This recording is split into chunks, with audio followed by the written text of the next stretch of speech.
I stood in the doorway of the grand ballroom, watching my sister spin in front of the floor-length mirrors, her newly dyed platinum blonde hair catching the light like spun silver. My old hair color. The one I'd spent 3 years perfecting in my first life. The one that had made me famous. "It's perfect," she breathed, running her fingers through the silky strands. "Everyone's going to think I'm the original, that you copied me." My mother stood beside her, nodding approvingly. "Much better than that mousy brown you had, Melissa. You look like you could actually be part of this family now." I touched my own hair, the rich chestnut brown that had once been Melissa's signature color. The color she'd spent years cultivating before abandoning it 6 months after my rebirth. In my previous life, I'd had the same brown hair until I was 22, when I'd finally saved enough to transform it into that stunning platinum that had launched my modeling career. Melissa had watched, seething with jealousy, as photographers fell over themselves to book me, as brands wanted my face, as I became everything she'd failed to be, and then she'd stolen my color, my style, my contracts, and eventually, my life. But this time, I'd seen it coming. "I like brown," I said quietly, meeting my sister's eyes in the mirror. "It suits me." She smirked, that familiar, cruel twist of her lips I remembered so well from before. "Brown suits the help, Amber. But I suppose you'll figure that out eventually." My mother laughed, sharp and cutting. That laugh had been the soundtrack to my childhood. To both my childhoods, technically. "Don't be mean, Melissa," she chided, without any real conviction. "Your sister simply doesn't have your natural sense of style. Not everyone can be blessed with your talents." I said nothing. In my previous life, I would have argued, would have pointed out that Melissa had no talents beyond manipulation and spending our father's money. Would have defended myself until my voice went hoarse and my mother's disappointment crystallized into active cruelty. This time, I just smiled, because this time I knew exactly what was coming. I knew that in 3 weeks, Melissa's attempt to crash my photo shoot would backfire spectacularly when the photographer, the one she'd been sleeping with to sabotage my career, would see her platinum hair and realize she was the copy, not the original. I knew that her desperate grab for my identity would become her prison. And I knew that my brown hair, rich, glossy, and utterly unassuming, would become my armor. "You're right, Mother," I said, turning away from the mirror. "I could never compete with Melissa." My sister's expression flickered with surprise, then settled into smug satisfaction.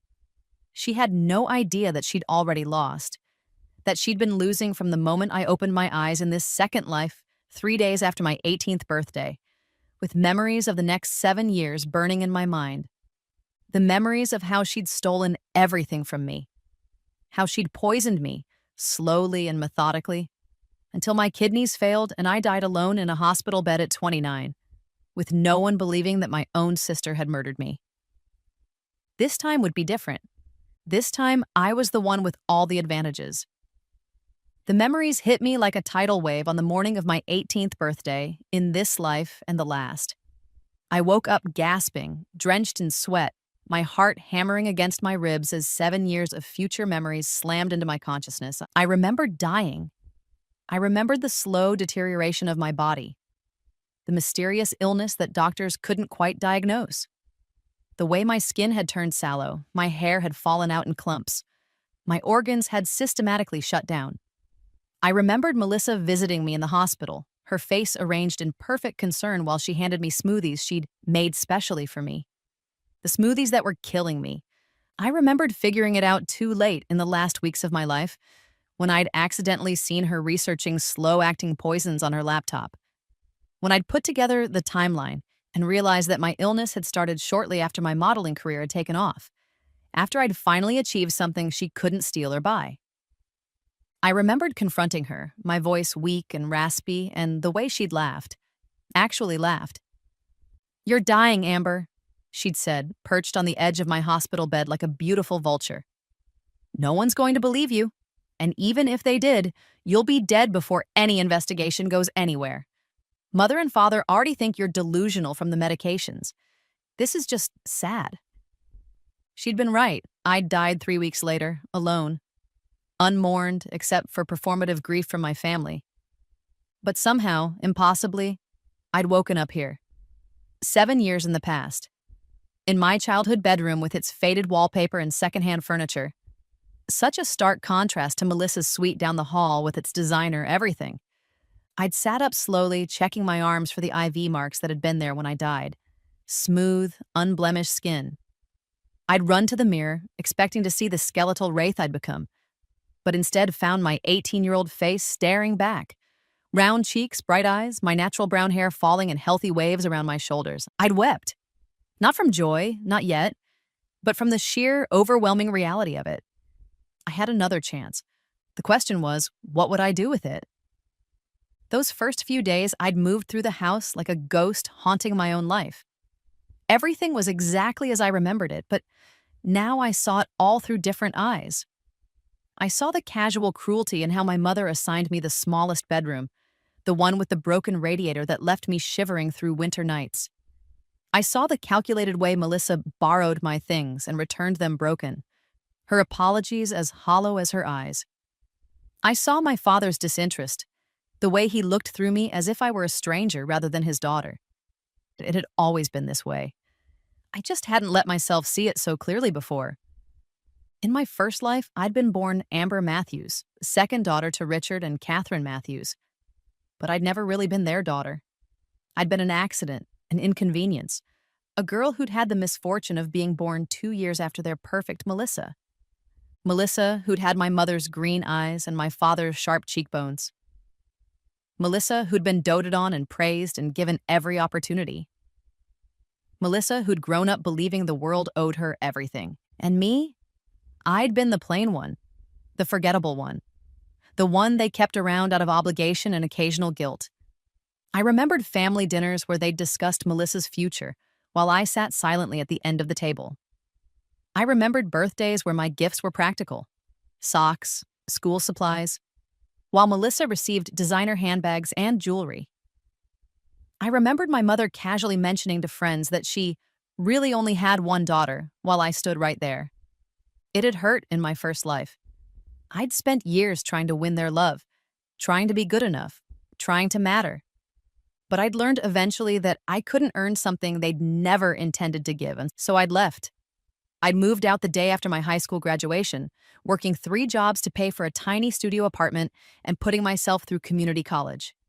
I'd been so tired all the time, surviving on coffee and determination. But I'd been free. And then I'd discovered modeling. It had been an accident, really. I'd been working a catering gig at a photography studio when the model for their shoot hadn't shown up.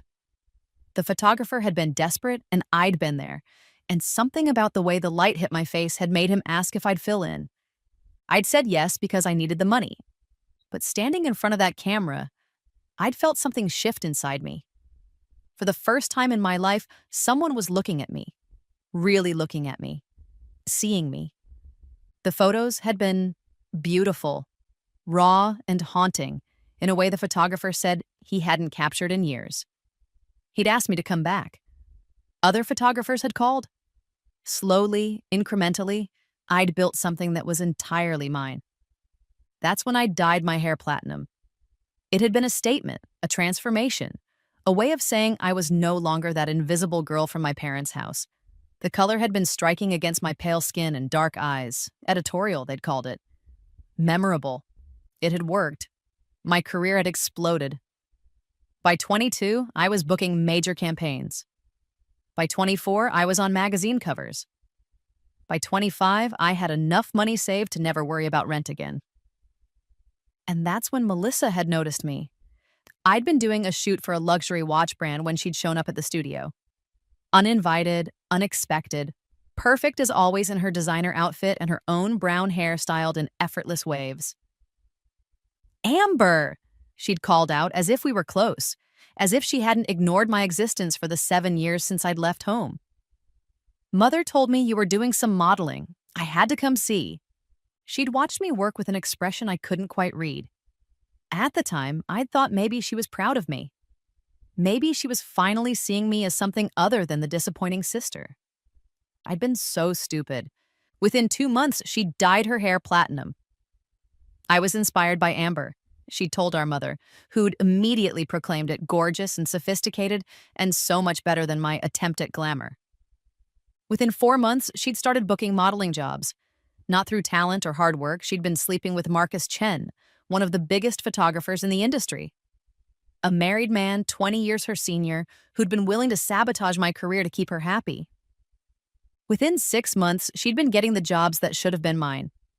Photographers I'd worked with for years suddenly had scheduling conflicts when my agent called. Brands I'd built relationships with went silent. I'd confronted Marcus once. He'd looked at me with something like pity. "You're good, Amber," he'd said. "But Melissa's magnetic. She's got something you don't. Star quality." What she had was no conscience, and our parents' money backing her. What she had was a willingness to destroy me to get what she wanted. The poisoning had started around then. Just little things at first. Feeling tired, vaguely nauseous. I'd thought it was stress. When it got worse, I'd thought it was the flu. By the time I realized something was seriously wrong, the damage was irreversible. Melissa had visited me often in the hospital that first year when I could still have visitors. She'd bring me food. "Mother made your favorite soup," and gossip about the modeling world I was losing. She'd hold my hand and tell me how much everyone missed me, and all the while, she'd been killing me. Now, standing in my 18-year-old body, I felt the rage of those memories like hot coals in my chest. But underneath the rage was something colder, something calculating. I had 7 years of knowledge. I knew every mistake I'd made, every opportunity I'd missed, every person who'd betrayed me. I knew what was coming, and this time I would be ready. The first thing I did was apply to different colleges. In my previous life, I'd gone to community college because it was all I could afford. This time, I applied for every scholarship I could find, and I applied to state universities with good business programs. I needed education. I needed credentials. I needed to build something Melissa couldn't steal because she was too lazy to do the actual work. The second thing I did was skip the modeling entirely, at first. I knew that if I followed the same path, Melissa would follow me again. She was predictable that way. Whatever I had, she wanted. Whatever made me special, she needed to consume. So I let her think I was nothing. I kept my head down, got a job at a bookstore, and started saving money. I enrolled in summer classes and winter courses, graduating a year early with a degree in business administration and a minor in marketing. I was careful, methodical, boring. Melissa ignored me completely, which was exactly what I wanted. She spent those years partying, dating, and burning through our parents' money. She tried her hand at fashion blogging, which failed. She tried to become an influencer, which went nowhere. She was beautiful and charming and utterly without substance, and the world was starting to notice. I watched her flail with cold satisfaction, and then, when I was 21 in this timeline, 3 years after my rebirth, I made my move. I'd been working with a startup marketing company, proving myself valuable and learning everything I could about brand building and social media strategy. I'd been preparing. And when one of our clients, a small sustainable fashion brand, needed a face for their campaign, I suggested myself. Not as a model, as their brand director and face of their marketing campaign. A working woman who believed in their mission. Authentic, they called it. Relatable. And I dyed my hair brown, rich, glossy chocolate brown with caramel highlights. Professional, elegant. Nothing like the platinum I'd had before. The campaign was a massive success. The brand's sales tripled. Other companies started calling. Within 6 months, I'd left the startup to launch my own marketing consultancy, specializing in authentic brand partnerships. Within a year, I was more successful than I'd ever been in my first life. And I'd done it all without Melissa even noticing. She'd been too busy trying to salvage her social media presence, churning out sponsored posts for companies that paid her in free products rather than cash. She was still beautiful, still charming, but she was 23 and hadn't accomplished anything real. Our parents were starting to make pointed comments about her finding direction. That's when she noticed my brown hair. I'd been at a family dinner, a rare occasion since I avoided them when I could, when Melissa had really looked at me for the first time in years. "Your hair," she'd said, tilting her head. "When did you dye it brown?" "It's my natural color," I'd replied, which was technically true. I'd just enhanced it. "It's gorgeous," she'd said, and I'd heard the wheels turning in her mind. So rich and dimensional, very editorial. I'd smiled and said nothing. 2 weeks later, she'd dyed her platinum hair brown. The day Melissa walked into the family dining room with brown hair, I had to bite the inside of my cheek to keep from laughing. It was almost exactly like my brown, rich chestnut with caramel highlights. She'd probably shown the stylist pictures of me, though she'd die before admitting it. "What do you think?" she'd asked, spinning to show off the color. She'd been looking at our parents, not me. My mother had gasped, "Melissa, darling, it's stunning. So sophisticated. You look like a young Cindy Crawford." My father had nodded approvingly. "Much better than that platinum. This is more mature." Melissa had preened under their praise, finally glancing at me. "I was inspired by Amber's color," she'd said, as if granting me a tremendous favor. "Though mine turned out much richer, I think. The stylist said I have the perfect base for it." "It's lovely," I'd said truthfully. Because it was. And because it was also exactly what I'd wanted her to do. Phase 1 complete. Over the next few months, I watched Melissa's transformation with clinical interest. She didn't just copy my hair color, she started copying my entire aesthetic. The professional headshots I'd posted on LinkedIn, she recreated with her own photographer. The capsule wardrobe I'd been wearing for efficiency, she suddenly adopted. Even my makeup style, minimal, polished, became hers. At first, our parents praised her for finally growing up and taking inspiration from her sister's work ethic. But as the mimicry became more obvious, even they started to notice. "Melissa, sweetheart," my mother had said at another family dinner, "perhaps you should develop your own style. Amber's look is very... her..." Melissa had bristled. "This is my style. Amber copied me, if anything. I've always been the fashionable one in this family." I'd said nothing. Just ate my dinner and let her dig her own grave. Because here's what Melissa didn't understand. In my previous life, when she'd copied my platinum hair, she'd been copying something that was already associated with me. I'd built my modeling career on that look. When she stole it, she was stealing something that had value, recognition, currency. But this brown hair, this wasn't famous, this wasn't editorial, this was just hair. And the more she insisted it was her original look, the more people started to notice that it actually wasn't. I'd spent 3 years building a professional presence in the marketing world. I had a portfolio, a client list, a reputation. Melissa had social media posts and party photos. When she started trying to pivot into professional influencer content, copying my business casual aesthetic, people noticed. Comments started appearing on her posts, giving major at Amber Matthews vibes. "Wait, is this Amber's sister? The resemblance is uncanny now. Are you copying your sister's whole brand? Kind of weird." Melissa deleted the comments. Then she started blocking people. Then she went private for a week. When she came back, she'd dyed her hair platinum. I'd been having coffee with a client when I saw the Instagram post. Melissa, blonde again, with a caption about returning to her roots and never compromising her authentic self. I'd smiled into my latte.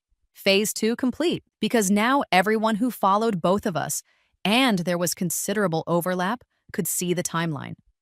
Could see that she'd been brown, then platinum, while I'd been platinum, then brown. The narrative was inescapable. She'd tried to copy me, it hadn't worked, and now she was scrambling to reclaim her own identity.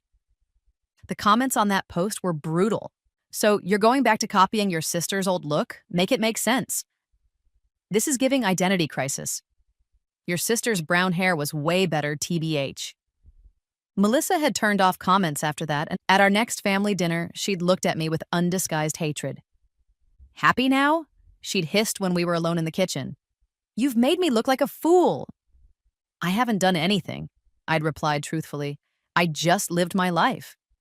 You knew I'd dye my hair brown, you planned this." I'd met her eyes then, let her see something cold and knowing in my expression. "Did I?" She'd faltered, uncertainty flickering across her face. Because how could I have known? How could I have planned it? But somewhere deep down, in that place where instinct lives, she'd sensed something was different about me. That I wasn't the same pushover sister she'd tormented our whole lives.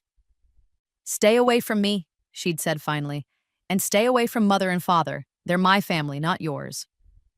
"Of course," I'd said. "They've made that very clear for 21 years. That had been 6 months ago in this timeline. 6 months of watching Melissa spiral while I continued to build my empire. But I wasn't satisfied yet, because in my previous life, she'd done more than steal my hair and my career. She'd stolen my life. And I wanted her to pay for that. The opportunity came in the form of Marcus Chen. In my previous timeline, I'd met Marcus when I was 22, freshly platinum and booking major campaigns. He'd been charming, influential, and married, though he'd conveniently forgotten to mention that last part until after we'd slept together. I'd ended things immediately when I found out. But Melissa, who'd met him through me, hadn't cared about his marital status. She'd seen a man who could give her access to the modeling world, and she'd taken him. This time, I'd never met Marcus. I'd deliberately avoided the modeling world, taking a completely different path. But I knew he was still out there, still married, still influential in fashion photography. And I knew Melissa was desperate enough to do anything to salvage her public image. So I planted a seed. I'd become friendly with a photographer named Sarah Chen, yes, Marcus's wife, through my marketing work. She hired me occasionally to consult on her studio's brand strategy. We'd developed a genuine friendship built on mutual respect and similar work ethics. Over coffee one afternoon, I'd mentioned casually that my sister was trying to break into modeling. "She's been struggling," I'd said, which was true. "I think she's looking for a photographer who could help her build a portfolio." Sarah had wrinkled her nose. "The modeling industry is brutal. Does she have experience?" "Not professional, but she's beautiful and persistent." Also true. "Marcus might know some people," Sarah had said absently. "He's always scouting for new faces." "That's kind of you," I'd said, though I'd hate for her to become another notch on some photographer's bedpost. "You hear such horror stories about the industry." Sarah had laughed, not catching my implication. "Marcus is harmless, too obsessed with his work to bother with models that way." I'd smiled and let it drop, but I'd planted the idea, and I knew Melissa well enough to know what she'd do with it. 2 weeks later, I'd accidentally left my laptop open at my parents' house, with Sarah's email about Marcus's studio visible on the screen. The email included his contact information and a note about him looking for fresh faces for an upcoming campaign. Melissa had found it, of course. She'd probably been snooping through my things deliberately, looking for something she could use. Within a week, she'd contacted Marcus. Within 2 weeks, she'd booked a test shoot with him. Within a month, she was sleeping with him. I knew because Sarah called me, devastated, asking if I'd known, if I'd suspected. "I saw the photos," she'd sobbed, "on his phone. I knew something was off, so I looked, and there they were, him and some blonde girl in our bed, Amber, our bed." I'd comforted her, genuinely upset on her behalf, because Sarah was kind and talented and didn't deserve this. The fact that I'd set it in motion made my stomach churn, but I reminded myself why I was doing this. Melissa had poisoned me. Melissa had murdered me. Melissa deserved everything coming to her. "Do you know who she is?" Sarah had asked. I'd hesitated, then said quietly, I think it might be my sister." The silence on the other end had been deafening. "Your sister, Melissa?" "I saw her post photos from a studio shoot recently," I'd said. The background looked like Marcus's studio, and she mentioned working with an amazing photographer but wouldn't say who. I didn't think, "God, Sarah, I'm so sorry. If I'd known—" "It's not your fault," Sarah had cut me off. "It's theirs." She'd hung up shortly after, and I'd sat in my apartment feeling sick and triumphant in equal measure, because now the dominoes were falling. Sarah filed for divorce. As the wife of a prominent photographer with her own successful studio, she had connections throughout the industry. Word spread quickly. Marcus Chen was a cheating scumbag who preyed on aspiring models. His business collapsed within months. Studios canceled contracts. Brands pulled campaigns. His reputation was destroyed. And Melissa, as the other woman, she became infamous. The modeling world is smaller than people think. Everyone knows everyone. And everyone knew that Melissa Matthews had slept with a married photographer to try to launch a career she had no business having. Brands wouldn't touch her. Photographers wouldn't work with her. She'd become toxic. My parents, for the first time in their lives, were ashamed of their golden child. "How could you do this to us?" my mother had shrieked at a family dinner I'd attended specifically to watch the fallout. Do you have any idea what people are saying about our family? You're saying I ruined our reputation? Melissa had shot back. What about Amber? She's the one who introduced me to him. She's the one who. I introduced you to his wife, I'd corrected calmly, as a friend. I had no idea you'd contact her husband, much less sleep with him. You left that email open on purpose. I left my laptop open while I went to the bathroom. I didn't realize you were reading my private correspondence. My father had looked between us, his face red with anger. For once, it wasn't directed at me. Melissa, he'd said, you need to take responsibility for your own choices. I'd watched my sister's face crumble and felt nothing. No sympathy, no guilt. Just cold, clean satisfaction. But I still wasn't done. Because destroying Melissa's reputation and her affair with Marcus was just the beginning. In my previous life, she'd done more than ruin my career. She'd taken my money, my health, my life. This time, I was going to take everything from her. The next phase of my plan required patience and precision. I spent months carefully documenting everything. Melissa's spending habits, her credit card debt, her complete financial dependence on our parents. I created a portfolio of her behavior, screenshots of her social media posts, records of her failed business ventures, proof of her pattern of lying and manipulation. And then I went to talk to my father. Richard Matthews was not a warm man. He'd never been affectionate with me, had barely acknowledged my existence most of my childhood. But he was a businessman, and he respected results.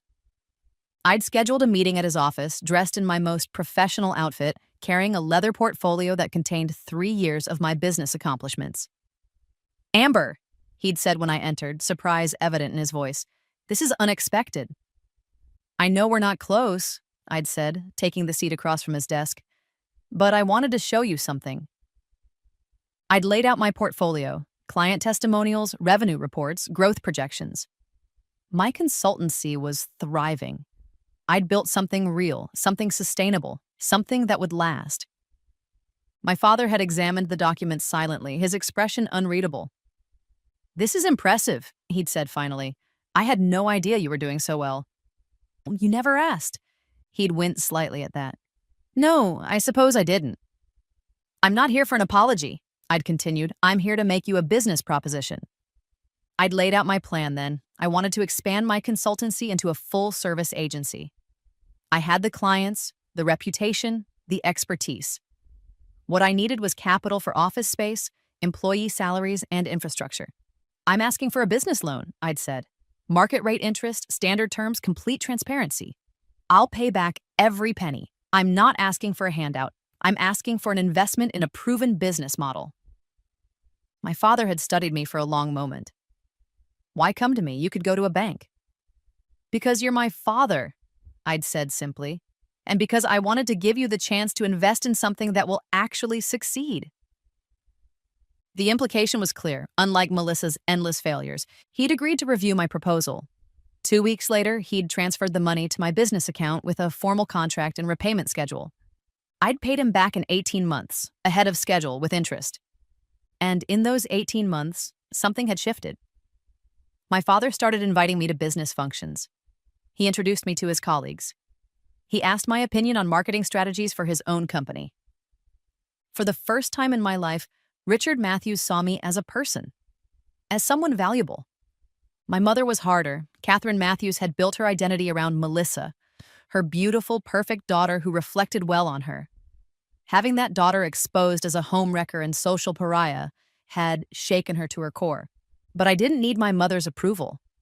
I'd stopped needing it in my first life, around the time I realized it would never come. What I needed was to make sure Melissa could never hurt anyone again. That's when I discovered the trust fund. I'd been going through old family documents for my business, legitimate research into tax structures, when I'd found it. A trust fund set up by my paternal grandmother, who'd died when I was 5. She'd left money for both her granddaughters to be accessed when we turned 25. In my previous life, I'd never known about this trust fund. I'd died at 29, and if anyone had mentioned it, I'd been too sick to remember. But now, at 24 in this timeline, I had access to the documents, and I could see that the trust was substantial, more than enough to be life-changing. I could also see that Melissa would get access to hers in 6 months when she turned 25. And I could see a loophole in the trust structure. The funds could be released early in cases of proven financial hardship and demonstrated responsibility. It required approval from the trustee, my father, and documentation of need. I applied for early release immediately, submitting my business records and financial statements. I made a case that the capital would allow me to expand internationally, creating jobs and generating significant returns. My father approved it within a week. I received my trust fund at 24. It was more money than I'd ever imagined having, enough to turn my consultancy into a major agency, enough to never worry about security again. And then I made sure Melissa would never see hers. It wasn't difficult. Melissa's financial records were a disaster. Maxed out credit cards, defaulted loans, a history of bounced checks. Her credit score was in the basement. She had no income, no assets, no proof of responsibility. When she applied for early release 6 months later, citing urgent need, my father denied her. "You haven't demonstrated financial responsibility," he'd told her at a family dinner I'd orchestrated specifically to witness this moment. "The trust will release when you turn 25, as originally planned. But maybe having to wait will teach you some discipline." "But I need it now," Melissa had argued. "I have debts." "Debts you created through poor decisions," our father had cut her off. "Amber demonstrated years of fiscal responsibility before accessing her trust. You've demonstrated nothing but poor judgment. Amber got hers early. Amber earned it, you haven't—" I'd watched my sister's face contort with rage and humiliation. This was the girl who'd poisoned me slowly over months, who'd watched me die without remorse. This was the woman who'd stolen my career, my identity, my life, and now she was learning what it felt like to have nothing. But I still wasn't done. The final phase of my revenge required the most careful planning. Because I didn't just want to ruin Melissa's reputation and finances. I wanted her to face legal consequences for what she'd done to me in my previous life. The problem was, in this timeline, she hadn't done it yet. She hadn't poisoned me because I'd never given her the opportunity. But I knew she would try, so I set a trap. It started with a rumor, carefully planted through mutual acquaintances, that I was sick. Nothing serious, just stress, maybe a vitamin deficiency. I'd been working so hard, pushing myself so much. I made sure Melissa heard it. Then I made sure she saw an opportunity. I'd started attending family dinners more regularly, knowing she'd be there. I'd mention, casually, how tired I'd been feeling. How I couldn't seem to shake this exhaustion. "You should see a doctor," my mother would say with the bare minimum of concern. "I have," I'd reply. "They can't find anything wrong, they think it's stress." I'd watch Melissa's face during these conversations. Watch the wheels turning. Watch her remember how, in our past life, she'd gotten away with poisoning me by making everyone think I was just stressed and overworked. I knew she'd try it again. She was predictable that way. The difference was, this time, I was ready. I installed cameras in my apartment, discreet, high quality, backed up to cloud storage. I documented everything I ate and drank, keeping meticulous records. I even started wearing a smartwatch that tracked my vital signs constantly, and I waited, and it took 3 months. Melissa showed up at my apartment unannounced, carrying a container of soup. "Mother made it," she'd said, smiling that fake smile I knew so well. "She's worried about you. We all are." "That's kind," I'd said, taking the container. "Thank you." I'd put it in the refrigerator, waited for her to leave, then immediately transferred it to a sealed evidence bag. I'd taken it to a private lab the next day. The results came back 2 days later. Traces of antifreeze in the soup. Not enough to kill me immediately, but more than enough to cause the kind of cumulative organ damage that would look like natural illness over time. I'd sat in my apartment, staring at the lab report, and felt that cold rage crystallize into diamond-hard purpose. She'd done it again, or tried to. Even after everything I'd taken from her, even after all her failures, she still wanted me dead. I went to the police. I brought the lab results, the video footage of Melissa delivering the soup, documentation of her history of lying and manipulation. I even brought a therapist, someone I'd been seeing regularly to process my complicated feelings about being reborn, who could testify to my mental state and confirm I wasn't delusional or making this up. The detective I spoke with was skeptical at first. Attempted poisoning is hard to prove, especially when it's family. But then I played him a card I'd been holding close. This isn't the first time, I'd said. In another situation, one I can't fully explain, my sister poisoned me before. I died from it. And I think if you look at her browser history, her purchase records, you'll find evidence that she's been researching this for a while. The detective had looked at me strangely. Another situation? I can't explain it in a way that would sound sane, I'd admitted. But I know my sister, I know what she's capable of, and I know she's done this before. I'd given him the dates from my previous life, the timeline of when I'd started getting sick, when I'd died. If you can find similar research or purchases from those dates in any old records, it would support my case. It was a long shot. I didn't actually expect there to be evidence from my previous timeline, that life had been erased when I was reborn. But the detective had promised to investigate, and then something extraordinary happened. He called me 2 weeks later. "Miss Matthews," he'd said, "I don't know how you knew this, but we found something. Old police reports from 7 years ago. A woman named Amber Matthews died of organ failure under suspicious circumstances. The case was closed as natural causes, but there were notes from the investigating officer that suggested possible foul play. Your sister's name was mentioned." I'd felt the ground shift beneath me. What? The timeline matches what you told me exactly. The victim had the same name as you, same age, same family members. It's like you knew about this case somehow. I'd gripped the phone tighter. Did they investigate my sister? Not thoroughly. The victim was so sick by the end that no one believed the poisoning claims. It seemed like paranoid delusions from the medication. But if your sister is trying the same thing again, it's a pattern, I'd finished. It's premeditated. The detective had agreed to move forward with the case. They'd obtained a warrant for Melissa's apartment and found exactly what I'd known they would, a bottle of antifreeze hidden in the back of her closet, the same brand that had been in the soup. They'd found her computer history showing searches for undetectable poisons and how to cause kidney failure and symptoms of antifreeze poisoning. They'd found notebooks, actual physical notebooks, where she documented her plans. Apparently, my sister was old school when it came to murder. When they arrested her, she'd screamed that I'd set her up, that I'd planted evidence, that I was framing her. But the evidence was overwhelming. The soup, the lab results, the browser history, the notebooks in her own handwriting, the previous case that suggested a pattern. The trial lasted 3 months. My parents sat in the front row every day looking smaller and older than I'd ever seen them. They'd lost their golden child to her own cruelty. I testified about the soup, about my sister's history of taking what was mine, about my suspicions. I didn't mention being reborn. I wasn't that stupid. But I testified about the feeling I'd had that she wanted me gone, that she'd always wanted me gone. The prosecutor was brilliant. She laid out a case of long-term psychological abuse, jealousy, and attempted murder. She brought in experts who testified about sibling rivalry taken to pathological extremes.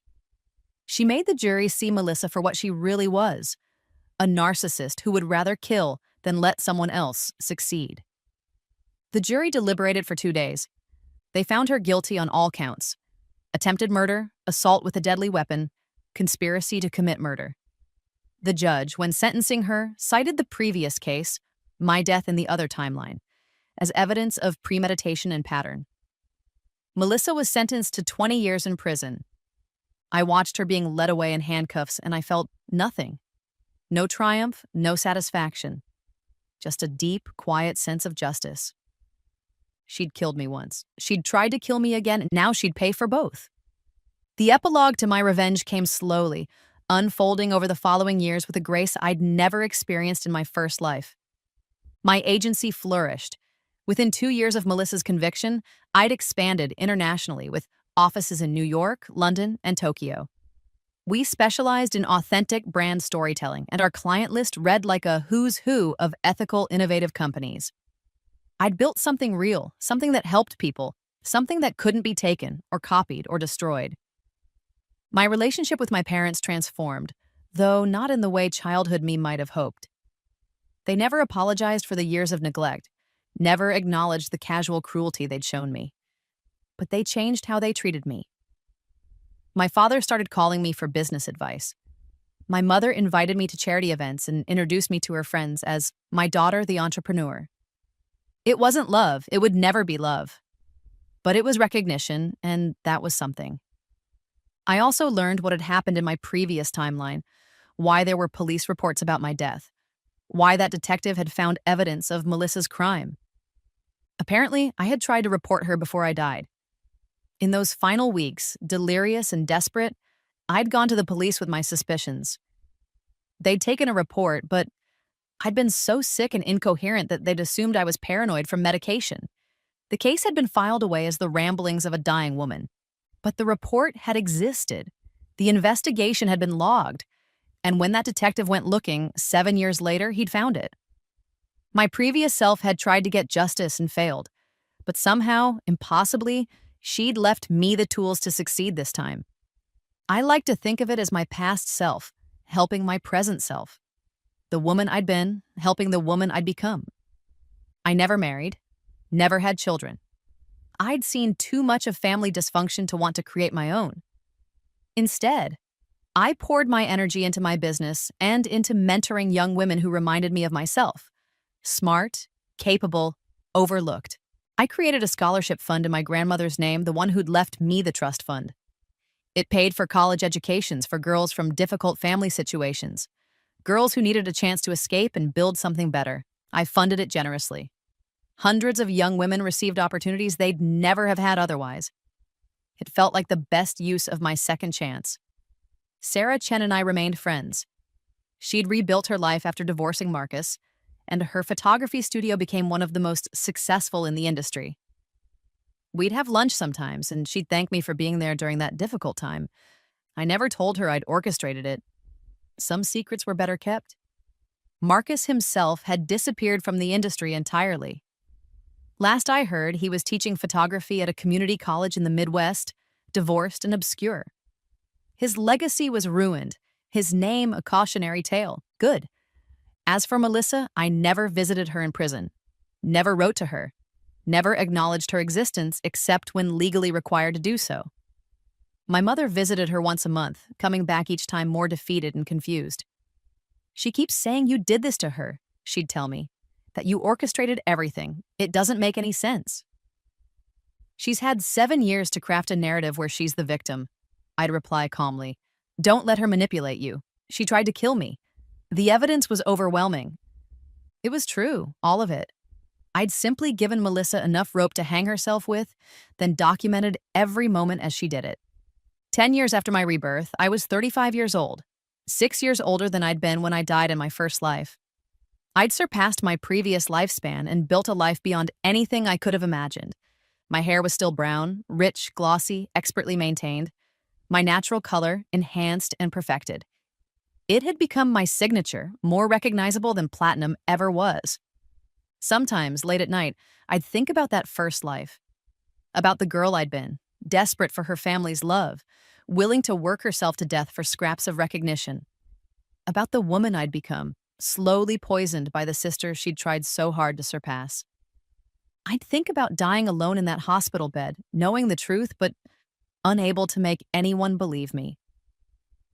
And then I'd think about this life, about outsmarting Melissa at every turn, about watching her destroy herself while I built myself up, about the justice I'd achieved, not just through the legal system, but through every success that proved I was more than she'd ever be. My rebirth hadn't been a gift. It had been an opportunity, and I'd seized it with both hands. I'd turned my suffering into strength, my death into wisdom, my victimhood into victory, and I'd done it all while she was busy dyeing her hair. On the morning of my 35th birthday, I stood in front of my bathroom mirror, applying my makeup with practiced precision. My brown hair fell in soft waves around my shoulders. My skin was clear, healthy, unmarked by illness. My eyes were bright and sharp.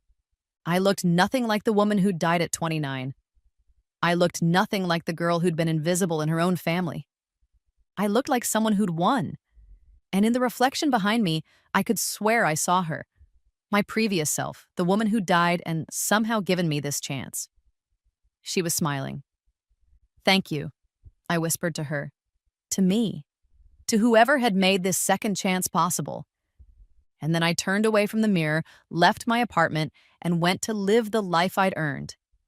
The life Melissa had tried to take from me twice. The life that was finally, completely, triumphantly mine.